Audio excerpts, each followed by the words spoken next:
Untuk masalah transportasi yang diberhentikan operasionalnya Transmetro Dewata, saya hanya ingin mempertanyakan kepada instansi terkait masalah penganggaran pembiayaan transportasi publik di Bali.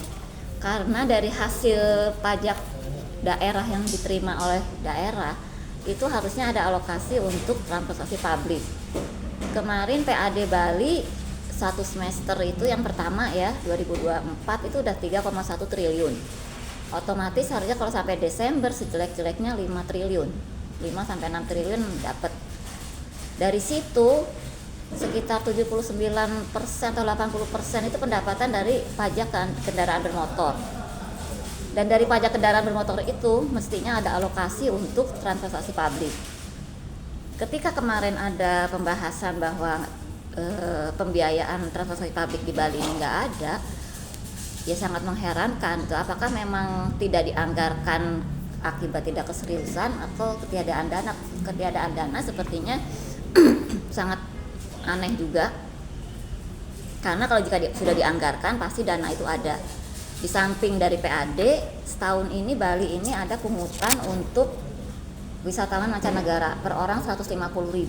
Itu ada perdanya, Perda nomor 6 tahun 23 di pasal 12 itu disebutkan juga ya poin E bahwa infrastruktur dan sarana prasarana transportasi publik yang berkualitas. Jadi dari uang pungutan dari wisatawan mancanegara ini pun harusnya ada alokasi untuk transportasi publik. Jadi sebenarnya pendapatan untuk membiayai transportasi publik ini ya ada beberapa pos. Dari yang wisatawan mancanegara ini aja udah ada sekitar 300 miliar. Menurut info saya baca di media udah mencapai 300 miliar. Ditambah dengan PAD yang segitu besarnya. Jadi jika dianggarkan, ini pertanyaan buat saya, ini sepertinya Pemda tidak serius dan tidak memprioritaskan transportasi publik sebagai kebutuhan utama. Jika misalnya diprioritaskan serius, pasti sudah dianggarkan dari awal-awal untuk pembiayaannya.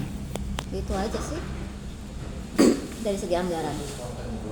Jadi sangat-sangat mempertanyakan kenapa tidak dianggarkan dari awal, sedangkan pendapatannya segitu besarnya dan sudah tahu bahwa dari pajak dan dari Wisman, pungutan Wisman ini ada alokasi dana untuk transportasi publik.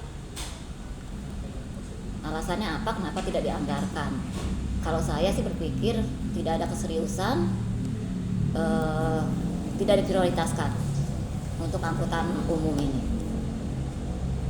Udah itu aja mungkin.